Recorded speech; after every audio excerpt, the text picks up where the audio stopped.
dengan gampangnya menjadi pemuka agama hanya dengan modal pakaian, lalu membuat ulah. Jadi kesimpulannya, bagi yang menuduh kita parno dengan radikalisme, menuduh kita doyan teriak radikal-radikul, bahkan lebih percaya dengan kebangkitan PKI dan menggaungkan kebangkitan komunisme, itu otaknya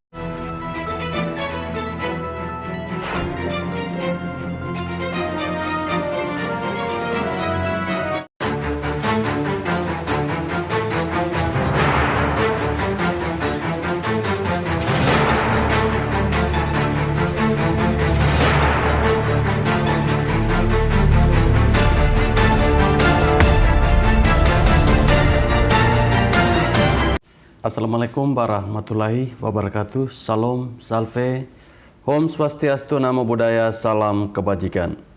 Teman-teman sebelum menonton video ini silakan klik tombol subscribe bagi yang belum. Dan bagi teman-teman yang sudah silakan klik like, komen, dan juga share videonya. Terima kasih. Salam Pancasila. Baik teman-teman, video saya kali ini saya akan membahas tentang bagaimana seorang perempuan bercadar mencoba untuk menerobos istana. Bahkan si perempuan ini membawa sebuah senjata, teman-teman. Nah, dari kejadian yang kita lihat kemarin, kira-kira menurut teman-teman, apa pesan yang dapat kita ambil? Jujur saya sebenarnya terkejut melihat sebuah berita yang dimana ada seorang perempuan yang mencoba menerobos istana kepresidenan di Jakarta Pusat. Ya, perempuan tersebut untungnya tidak sampai menerobos istana. Kejadian itu bermula dari kewaspadaan seorang pas pampres yang melihat seorang perempuan dengan tingkah laku yang sangat mencurigakan. Ya, di mana perempuan itu terlihat berdiri di dekat pos utama pas pampres di depan Istana Merdeka, teman-teman. Ya, anggota pas pampres dengan sigap dan cepat langsung merebut senjata yang ditodongkan dan menyerahkan perempuan tersebut kepada anggota polisi lalu lintas yang sedang bertugas. Ya, saat ini perempuan itu sudah berada di Polda Metro Jaya untuk dimintai keterangan lebih lanjut. Ya, belum diketahui teman-teman siapa perempuan ini karena dia tidak membawa identitas sama sekali, sehingga sulit untuk mencari informasi. Dan yang lebih mencurigakan menurut saya adalah dari mana perempuan ini bisa mendapatkan senjata itu. Nah, kita juga belum tahu apa motifnya, belum jelas. Apakah dia ingin menerobos istana dan menargetkan presiden? Ya, kemungkinan besar seperti itu. Apalagi dia membawa senjata. Kalau tidak, untuk apa dia mondar-mandir di depan istana? Apalagi di situ bukan tempat wisata atau hangoutnya dia. Ya, untunglah teman-teman, pada saat kejadian Bapak Presiden Jokowi memang tidak berada di lokasi sih. Saat itu atau kemarin itu Bapak Jokowi sedang menuju ke Kalimantan Timur. Ya, terkait dengan masalah ini teman-teman, masih banyak misteri yang belum terpecahkan menurut saya. Ya, mungkin dalam waktu dekat kita akan mengetahui semuanya. Yang pastinya perempuan ini mencurigakan karena mondar-mandir di depan istana kepresidenan, membawa senjata yang tentunya tidak dijual bebas di negara kita ini. Nah, ini kemungkinan besar adalah suatu bentuk teror. Ini semacam pesan penting kepada masyarakat dengan tujuan menciptakan keresahan. Tidak peduli apakah aksi ini terencana, spontan atau gagal. Yang penting pesan teror itu tersampaikan. Ya, foto wajah dari perempuan ini pun sudah beredar luas. Tampak jelas di mana raut wajahnya ini tertekan. Seperti stres atau depresi begitu. Atau mungkin sudah tidak ada semangat untuk hidup lagi. Ya, saya jadi teringat teman-teman.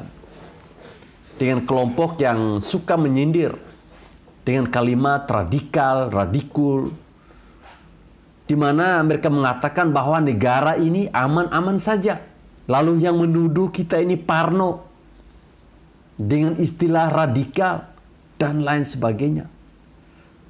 Inilah salah satu contohnya yang membungkam mereka yang berotak sempit dan tidak mampu melihat masalah besar yang sedang berkembang saat ini. Di zaman presiden dulu pun tidak sampai terjadi hal seperti ini. Ini menandakan bahwa situasi ini sudah masuk alarm peringatan. Tentunya ini sejalan dengan apa yang dikatakan oleh Kepala Staf Presiden, Bapak Muldoko. Di mana ketika itu Bapak Muldoko pernah mengatakan bahwa potensi meningkatnya radikalisme menjelang pemilu serentak 2024. Dan itu merujuk pada sebuah survei yang dilakukan oleh BNPT pada tahun 2020, teman-teman. Di mana pada survei itu menyebutkan bahwa potensi radikalisme mencapai 14% pada 2020. Ya, Bapak Muldoko mengatakan bahwa tahun politik 2023-2024 ke depan ada kecenderungan akan meningkat.